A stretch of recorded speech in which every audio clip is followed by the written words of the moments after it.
All right, guys, let's focus on the real salsa. The real salsa. Alright, so hi everybody. My name's Azakiah. I'm from San Antonio. My favorite food changes all the time. My default is enchiladas though. I love me some good enchiladas. Alright.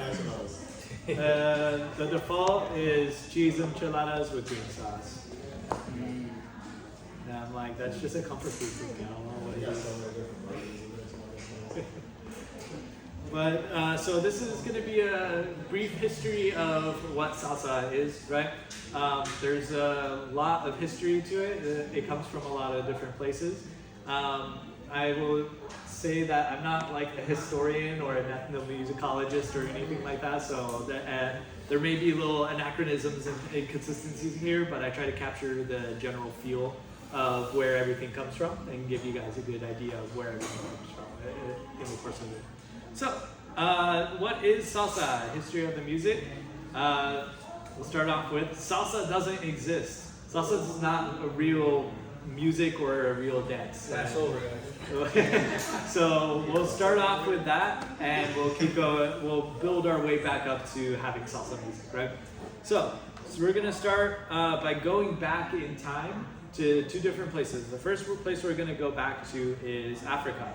And specifically the west coast of Africa and the Yoruba, where the traditional land of the Yoruba people. The biggest area, the biggest country that we would know is like Nigeria. If you're familiar with Africa, you'll know the other ones. But that's the majority of the Yoruba land is in what we call modern day Nigeria, right? And so it's a people's, it's a religion, and it's a musical tradition as well that they come from. And all those things kind of bleed into each other. So the music is very about the religion and all that stuff. So traditional, there it is.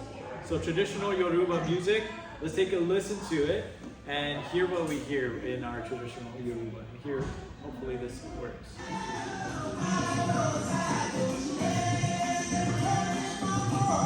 Oh, sorry.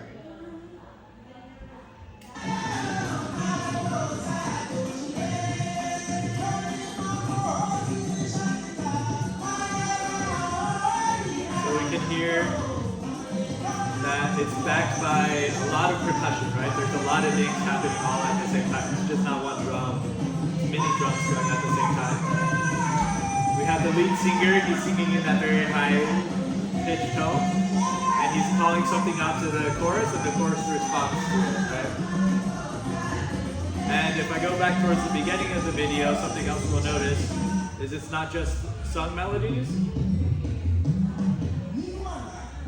We tend to have also these kind of chanted melodies.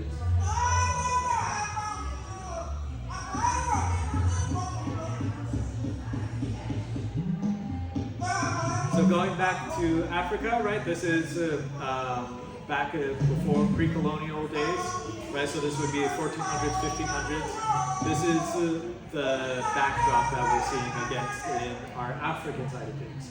Now, let's jump forward a little bit in time. We're going to go to Cuba, and this is going to be like 1800s Cuba. Let's listen to some Cuban rumba and see what we have going on here.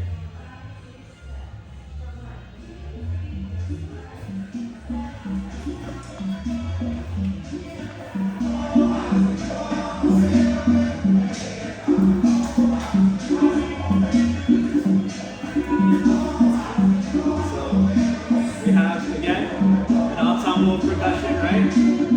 They're layering on top of each other to create more complex rhythms. We have a lead singer, a lead storyteller who's improvising, right? He's telling the story, and then the chorus responding to that. And it's not, I don't have an example of it in this video of Rupa, but that similar type of where they're just kind of talking rhythmically, you see that in rumba as well. It's not in this particular example, right? So this is going back, right? This is where we see one of the first strands strands of DNA in our mix of what will eventually become salsa, right? So we go back to Africa, we can trace that lineage of the music, right? And the dance even too, right? You can see that it's very low to the ground and all that kind of stuff. So this is our first strand of DNA that we're weaving into our story here. Let's go back now to a different place, into Europe, right? So classical European orchestral music. What do we hear when we listen to this?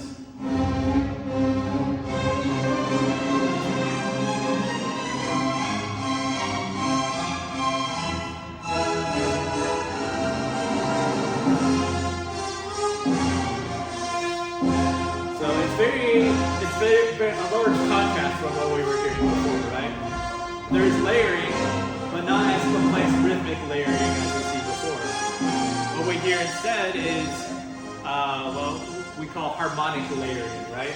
Where you have the same or multiple instruments, they're playing at the same time, right? So it's not a whole lot going on at different times, but they're playing at the same time, stacking on top of each other, right? That's what we call harmony. And we see a larger array of instruments as well. You have brass, woodwind, strings, and percussion as well. You still have percussion in the European tradition, right? Now, again, this is, I don't remember exactly when Dvorak was, but the European classical tradition started in the 1700s. So if we jump forward now, to Cuba. This is 1800s Cuba. This is a genre of Cuban music called danzón. Let's give it a listen.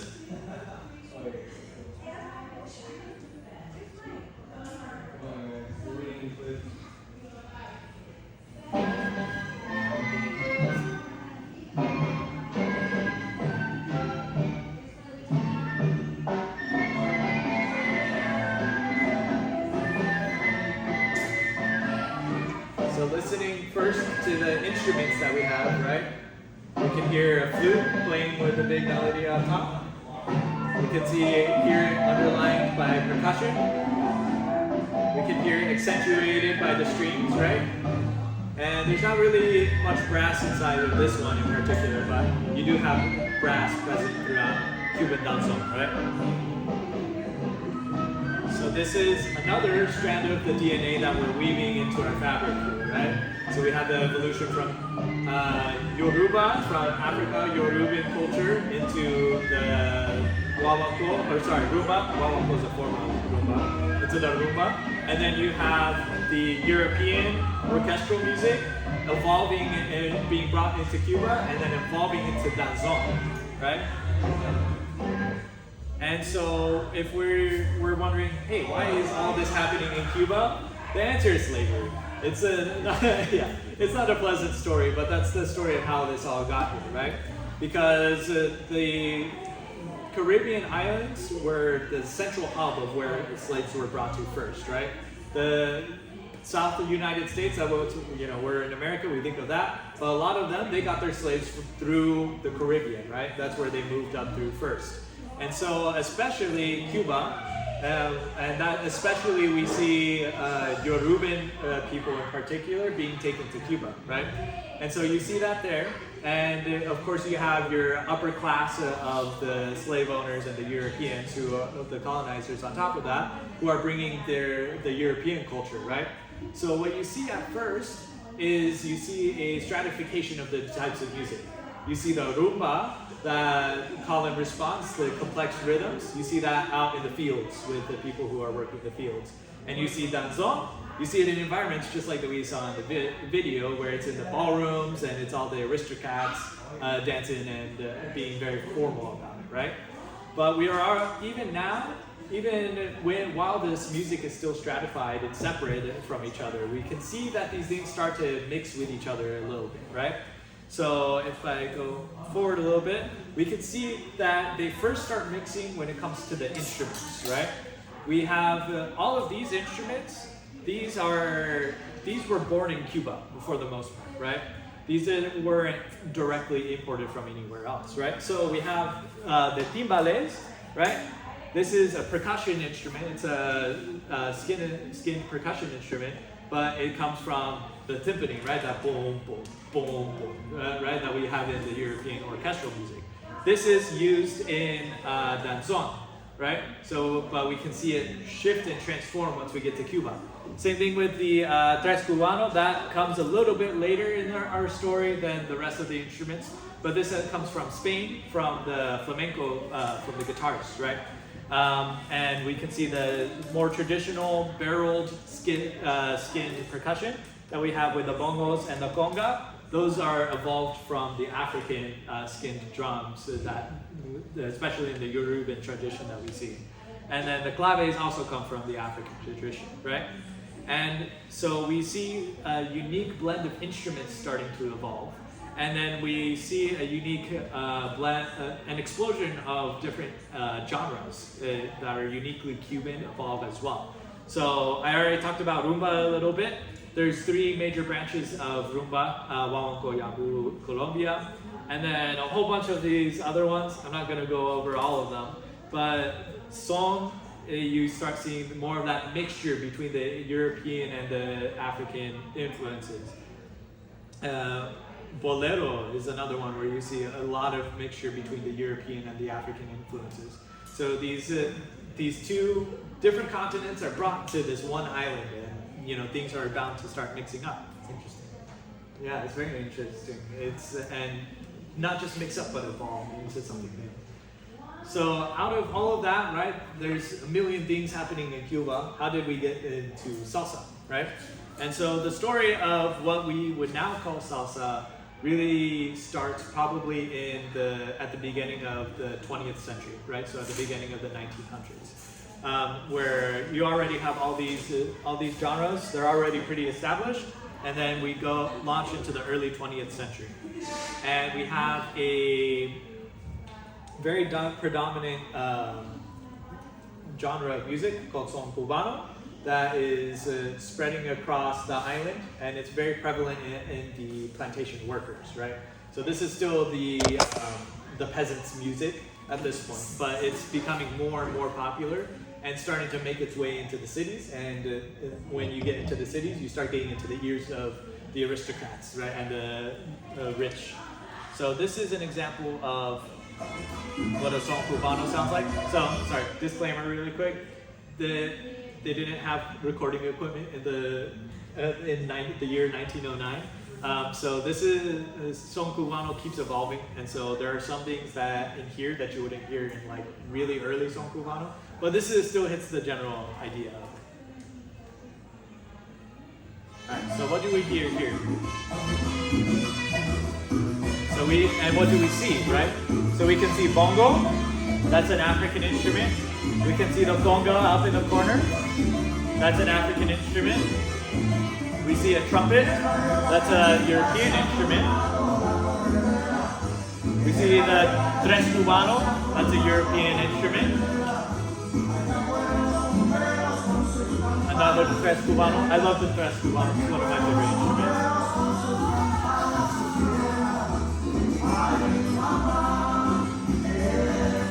That's a bata drum. That actually comes directly from Africa. It's not an evolved instrument. You have the bass, the standing bass over there on the far left. Right? So this is a genre where we start pulling in all the influences together into one thing, right? And you can even hear it, I forget where in this song, but we can hear also the call and response structure that we heard in the Yoruba and music, and in the rumba, we hear that being taken up here as well in the son cubano.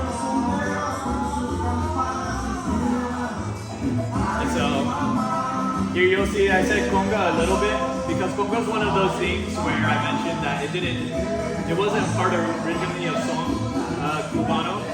The conga is a very interesting instrument because, like, nowadays we think of it so ubiquitous with salsa, right? That's the kum pa, right? That's the first thing we learn here at salsa too, is how to dance to that rhythm. But it actually comes a little bit later, so it's an interesting one right there. So not quite salsa. So we're getting close, right? If we listen to that now, you're thinking, oh yeah, that's salsa, but it's still not quite salsa, right? Where that term originated from. And also, I didn't mention this, but if anybody has any questions, just like interrupt me and let me know. I'll do my best to answer it. Any questions right now from anybody? No? All right, we'll keep going. I have a question. I'm not sure at what point you presentation can talk about this, but like how did the dancing get involved? I know you're talking about the music, and that's a whole other ball, right? But I'm curious, like when the dancing, because you're doing a great job talking about the evolution of music, but like where did the dance evolve at the same time with it? Yeah, and so you can see that, I tried including that in the videos that I was showing, but you can see it starting with the Yoruba, right? So the music, the dance always evolved. Yeah, and it maintains those similar traditions, right? You can see with the Yoruba music, it's still very grounded, right? Low to the ground, they're very over themselves, over their feet, right? And then when we come to the rumba, which evolved from that Yoruban tradition, we can see that the dancers, again, very grounded, very over their feet, right? And so that's that evolution there. We can see the same thing. I didn't include a video of European waltz, but we can see danzon grew from the waltz, which is a very like upright, elegant dance, and we can see that here with the way that they're dancing, right? Very close, very rigid and upright, right? So like they're trying to get away from the ground a little bit in what they're doing, and very rigid, very structured, right? Whereas when you come from the African tradition, it's more grounded and it's more individualistic, right? There's not a strict structure to how you have to do things. So we can see the dance evolving alongside the music and the shit where the culture is traveling. Did you have a question? Yeah, I wanted to know that. Yeah, Want to steal your notes? yeah, that way I can listen to different styles. If you want, I can maybe share the link of the presentation. Yeah. It's kind of really cool too, because it's like when you talk about like when you guys are teaching like the styling, especially for the males, like when we're talking about like picking up a machete and you're in the middle of a styling and doing a dance, it's very similar to like how in like the African dances they would mimic like the work that they would do as well in their dancing, and that's something that's carried on with them, and that's something that the slaves would introduce into their own styling. It's just like, oh, okay, this is something we do every day. And it's almost like it's kind of cool. It's like it comes all the way over to us now, and we're literally mimicking what they would do for work. Yeah. As part of our dance. It's really interesting. No, that's one thing that's like it's so cool. It's seeing the two branches because exactly like you said, we have so many moves where that machete, right? There's also this move which is called palo congo, and what this is palo sticks, right? And you're taking it and you're sticking it in the ground to aerate the ground and getting ready to plant seeds, right? So like that's another common move. So we need to do some like farming. Yeah, we get this. All right, men's styling class. To the altar. If you want, you can aerate my yard. What's up, Alex? Oh, what about cumbia? Oh well. You think that cumbia? I am not educated enough to say where cumbia comes from. I know that comes from more Mexican, I don't know which Mexican culture, but yeah. So that's more North American than it is Cuban. So I'm curious that, like you said, salsa is a mix of European and African, and Cuba, the island kind of hosted those two things, right? Was there any influence from like native Cubans or like anything there, or was this just the two? That's a good question. Well, a lot of Cubans were slaves. Right. So they came from those countries. Yeah, they probably got rid of it. I know in the Caribbean, the natives were pretty aggressively gotten rid of. So I don't know. That's something I'm curious about. A lot of their cultures were kind of like erased. Like you see that a lot in like my motherland, Nicaragua. A lot of the villages and cultures were actually completely like wiped out. So a lot of like their language and heritage is kind of like segmented, and so you only find it in like very like rural regions, and they're very preserved as a result. It's really cool.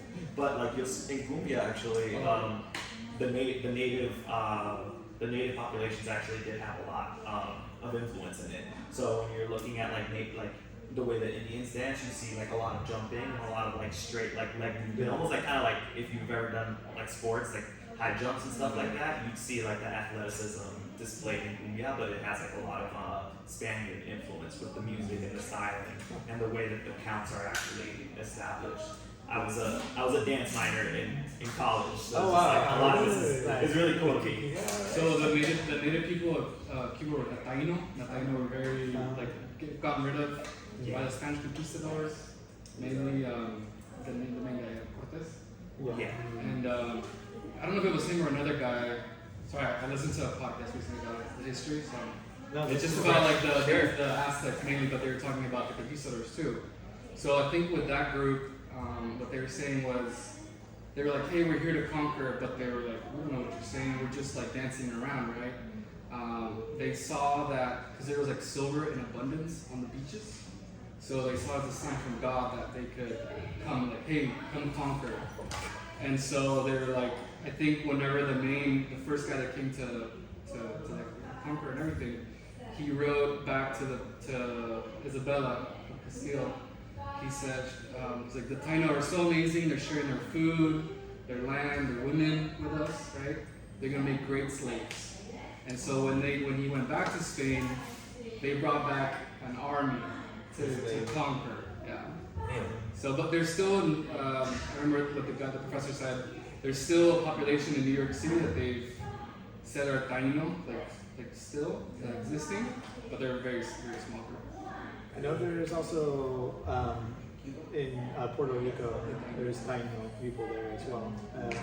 So I saw a video about that recently. I didn't know that they were in Cuba too. Though. Yeah, I'll send it. I'll show you. It's really cool. That's awesome. It's a professor.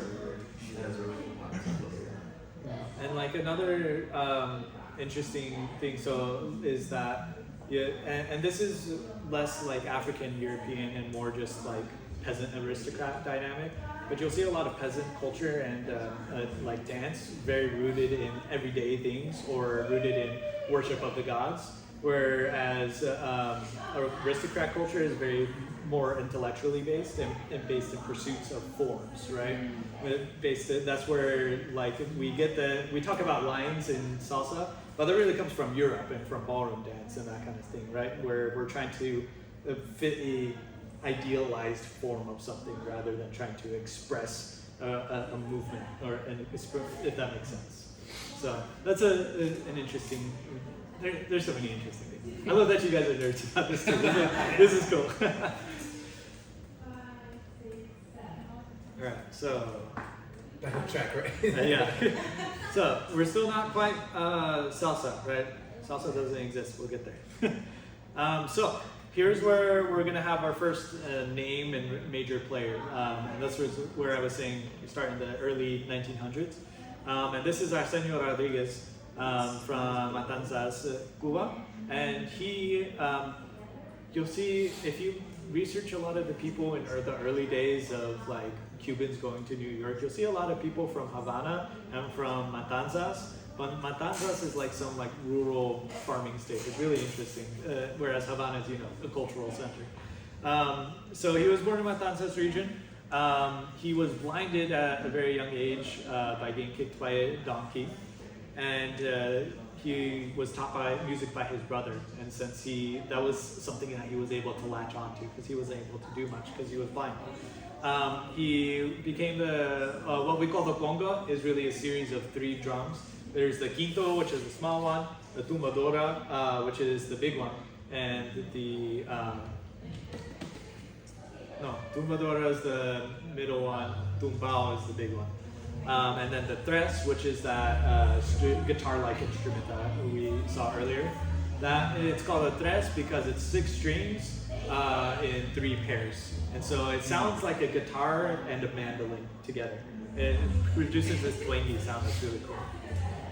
He became really popular, and because he started to innovate on what was around him. So he grew up in all those genres that we talked about earlier, Guajira, son, cha-cha-cha, all those things. He grew up with that. But then he especially took the son cubano, and started to run with that.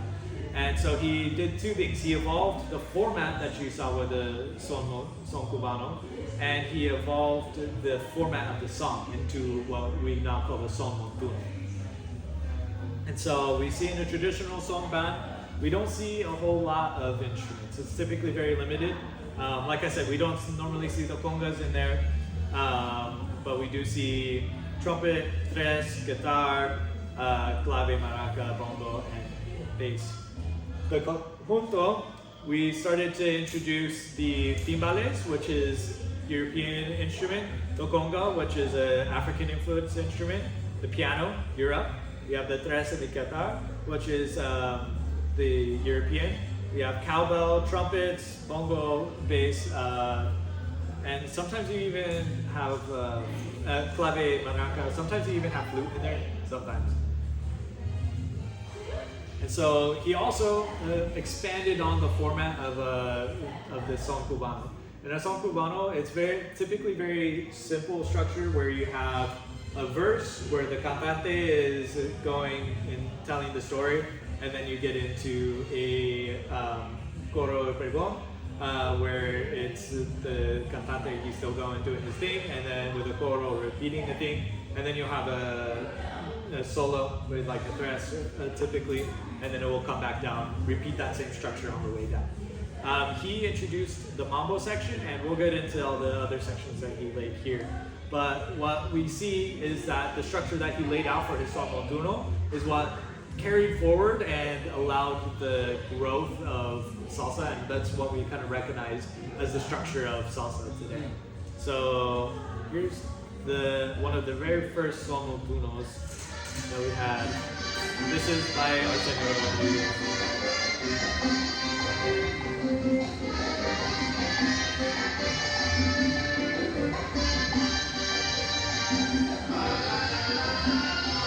So we have that intro. We introduce the coro.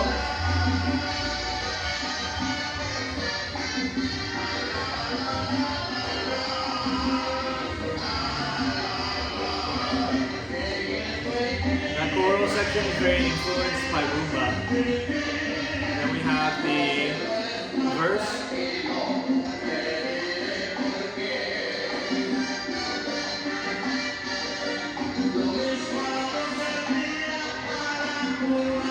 And we have the second variation on the verse. So he's introducing musical ideas that will be reused later in the song.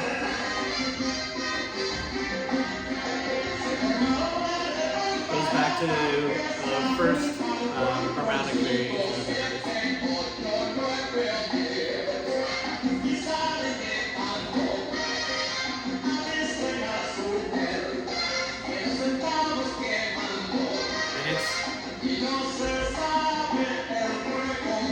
Skip forward just a little bit just because I want to listen to the whole thing, but I still have a lot that I want to get through.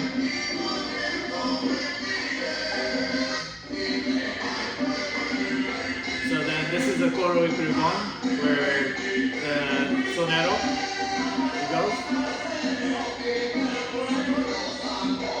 And then the coro response, right? Call and response section. You'll also see this where it can be an instrument posing the question and then the chorus responding. And then you have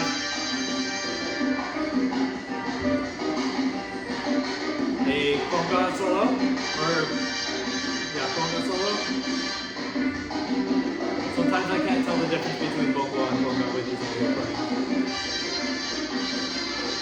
And then you hear where the horns are going, right? That's something that was brand new in this format, where we have the horns ringing out instead of playing a melody. And that's what we call the mambo section.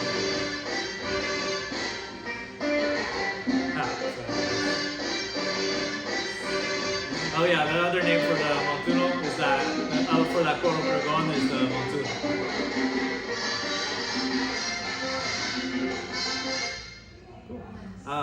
So fun fact about why it's called mambo.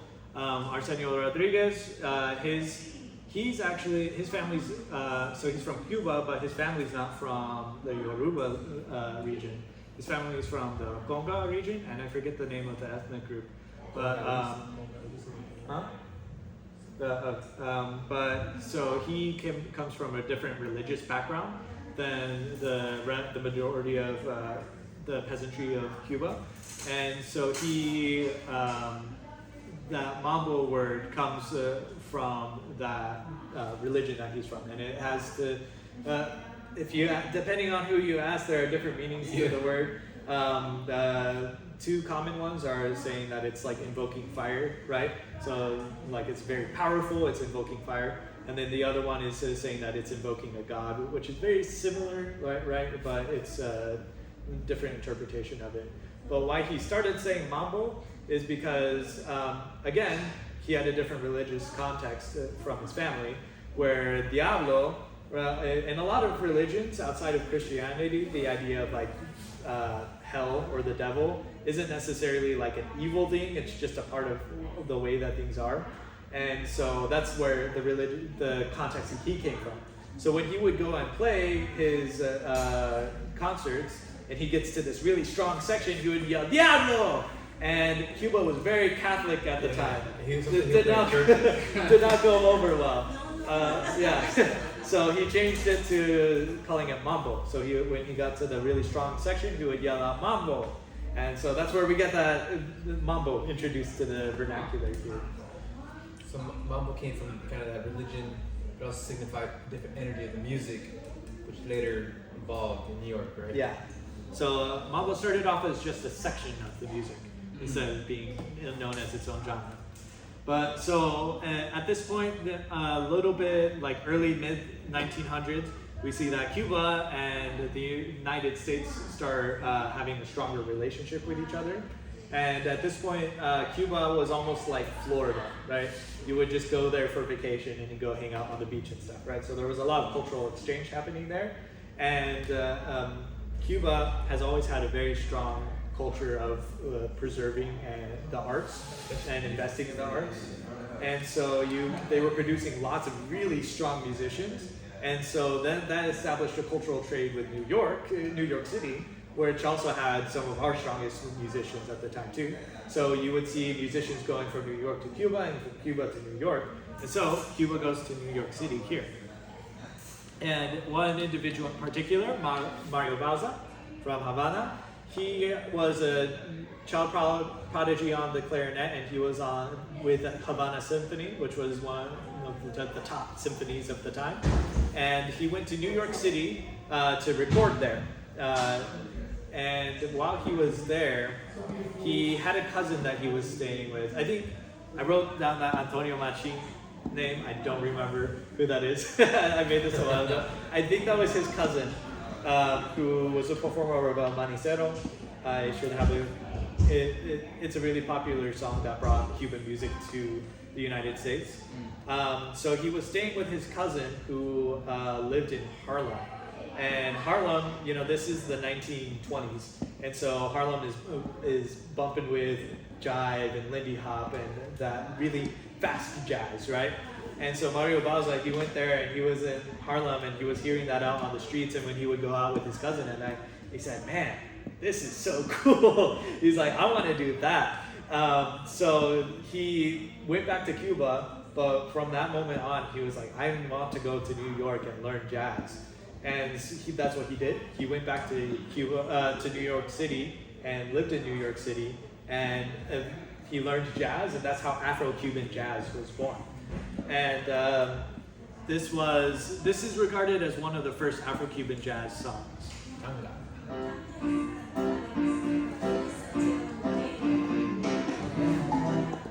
It's a good song. Oh.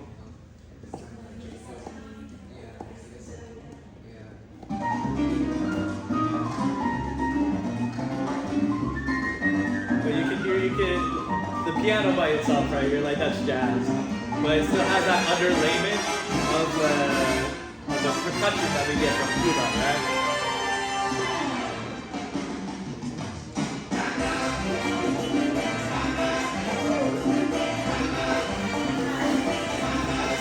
He uses the horns a lot, right? Big band jazz was also popular at the time. Lots of horns, very in your face, right?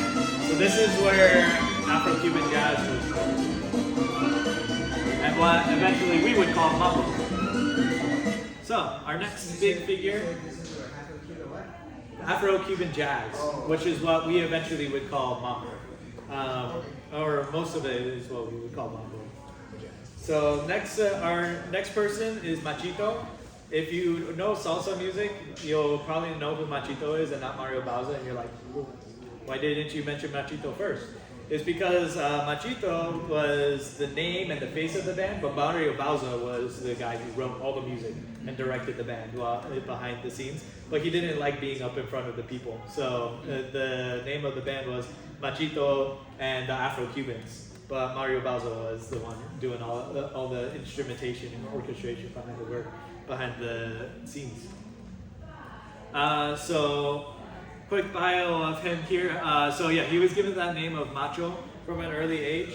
But when he started working as a professional musician, he found it that people were giving him a hard time, and it was getting hard for him to find work because people were like, who's this guy? He's calling himself Macho, like he's like some dork. So he started calling himself Machito to make it less serious and make Soften it a little bit. Yeah, soften it a little bit, make it a little easier for him to find work. This is, like I said, all Machito music is also Mario Bauza music, but this is from the Machito and the Afro-Cubans. Right? So again, very Cuban percussion, but taking those American jazz melodies and improvisation techniques on top of it. And so these guys, Machito and Mario Bauza, they introduced this sound to New York City, and it caught on. It caught on really big. So this is the 1930s, 1940s where it catches on really big. And so we have the Palladium era of mambo.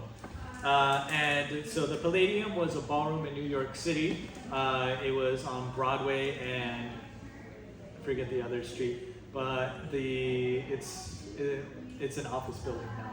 I went there when I went to New York. It's like down the street from the Museum of Modern Art. So we have the Palladium era. This is a little bit before, well, actually it encompasses around World War II, because you'll see that a lot of the musicians, during the World War, mambo got really big, and then the World War happened. A lot of people got drafted, and so you see ensembles get a lot smaller for a little bit of time.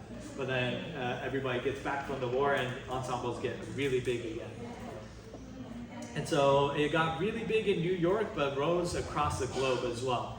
And so Palladium Ballroom was the epicenter of all of this. Like I said, Broadway beneath Central Park is where that was. And it was having live bands playing mambo every single day of the week. And we see the rise of the big three, Tito Puente, Tito Rodriguez, and Machito. And it started off as just a spot where everybody goes to dance. But it became so popular, you started seeing some of the biggest Broadway and biggest movie and music stars going there to dance as well. This is another thing where it's like, it depends on who you ask, but there are a lot of people from that era who said this was the place where you could come and just be a person to dance and it doesn't matter. But there are also people who say that there was still very much a dynamic of racism going on inside of the place. 1940s. There's probably less races in there, but there. Yeah, less. Like I said, there's so many accounts that are conflicting, but most of the ones that I've seen are that it came a place where the only that mattered is how well you danced, and so it became a refuge for a lot of people, especially of Puerto Rican, Cuban, and Cuban descent, and of African American heritage as well. Fun fact about this too is that the Palladium Ballroom had a sister ballroom called the Savoy Ballroom, and that was in Harlem, north of Central Park. And the Savoy was focused on Lindy Hop and fast jazz, right? And what you would see is the dancers who would go dance at the Palladium would go dance the Savoy when they weren't playing mambo, and they would go dance Lindy Hop, and then they keep going back and forth. And so, from a dance perspective, you'll see that a lot of Lindy Hop and a lot of mambo have the same names for moves and the same kind of footwork for moves. But like Suzy Q is one. But you'll see that the grounding of the move and the technique and execution of the move is different, because one comes from an African American tradition, the other one comes from the Cuban tradition. So that's very interesting to see, as well as the cross-pollination between the types of music, right? So just going through, I know I'm running out of time, but going through a few more names and faces that influenced salsa, mambo at this point, right? We have, of course, Tito Puente, widely regarded as the king of mambo. He's the guy who really brought mambo to the forefront of Latin music. And he also brought the timbales to the front of the band. Showmanship too. Yeah, showmanship. Well, the timbales, it's a rhythmic instrument, so it used to be just in the back. They're just keeping time, going along with it. But then he started doing like crazy shit, like going like this and throwing his sticks up in the air and like doing all that. Yeah, so he brought the timbales to the front of the band. It became a really big band leader. He also made over Yeah. He also made over 100 records. Really? He made a lot of music. I know he made a lot of music. Yeah, I could make a whole hour presentation about, honestly, each of these guys, but especially Tito Puente. Let's see. Tito Rodriguez. We talked about the big three of the Palladium. Tito Puente and Tito Rodriguez were two of them.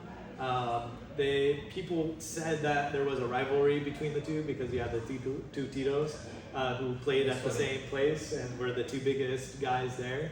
But Tito Rodriguez, whenever he was asked about it, he said, "No, we don't have a rivalry." But everybody liked to play it up, especially the venue. So, because it brings in people when you play up a rivalry like that. So the 1960s brought something new to, I'm using the word salsa because that's what we know it as, but it brought something new to salsa, right? So during the 1920s, 30s, and 40s, you had a lot of immigration from Puerto Rico and Cuba.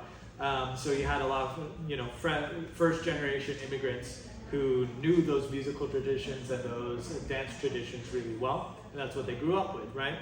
Then you have the time passes, those people establish themselves in New York City, and the second generation is born, and they're born in New York City, and they're raised by their parents from the Caribbean, but that's not what they grew up in, right?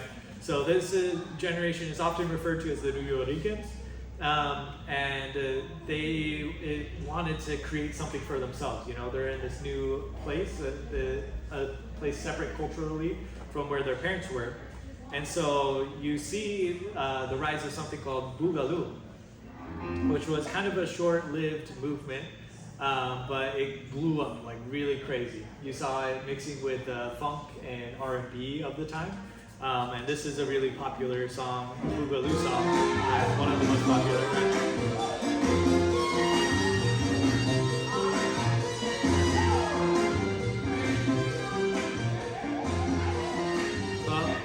This is another example of how the dance and the music isn't a static thing. It constantly grows with time and as the culture shifts and as the people who are living it shifts, right? So the Boogaloo movement was short-lived. It only really lived from the 1960s to 70s versus the 30s to 60s that mambo lived. There are some fun conspiracy theories about why it was short-lived. Because the young artists, right, because this was young people's music, they would go and play places, but because they were younger and didn't have as much experience, they weren't being paid as much, right? They weren't asking for as much, and venues weren't willing to pay them as much.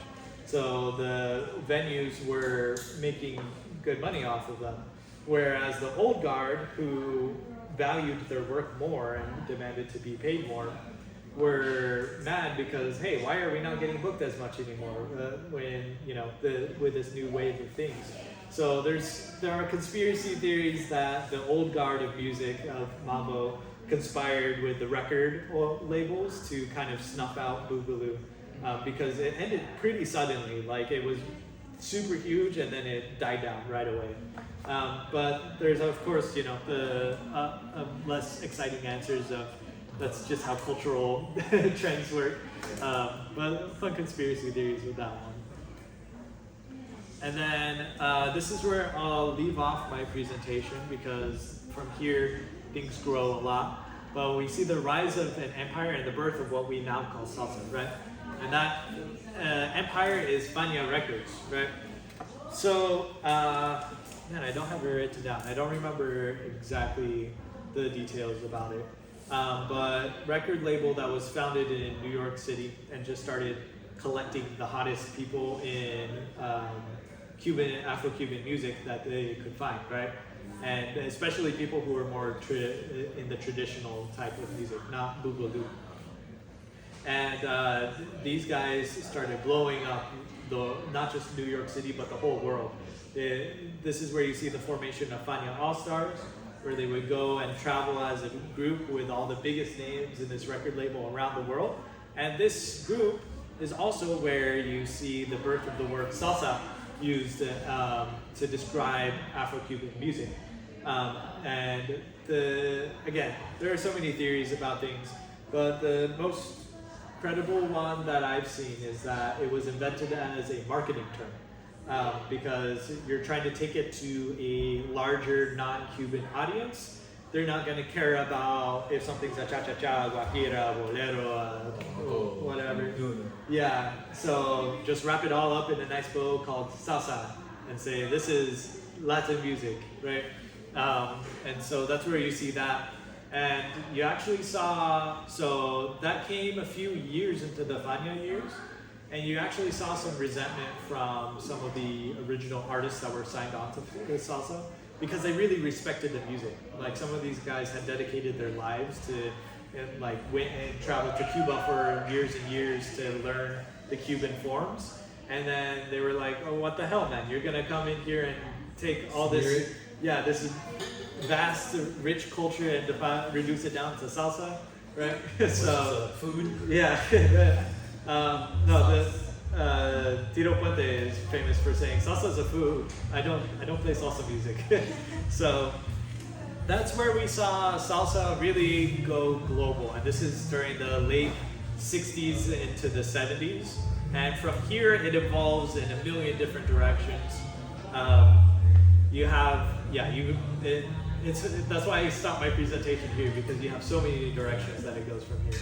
You have the way that it continues to evolve in New York City. You have the ways that each country in Latin America adopts it and makes it their own.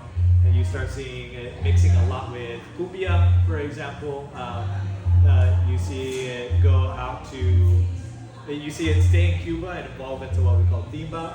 You see it be taken with Cubans who go to Europe and evolve it in another way there. So lots of ways that it goes from here. But this is, yeah, so it continues to evolve today, and it's I think the important thing beyond, just educating people with this presentation is that the salsa is, in recent years, it's become something that has become more formalized and has had more technique attached to it and has had more standards attached to it, which is good in a way, and to help it continues to push and refine the dance.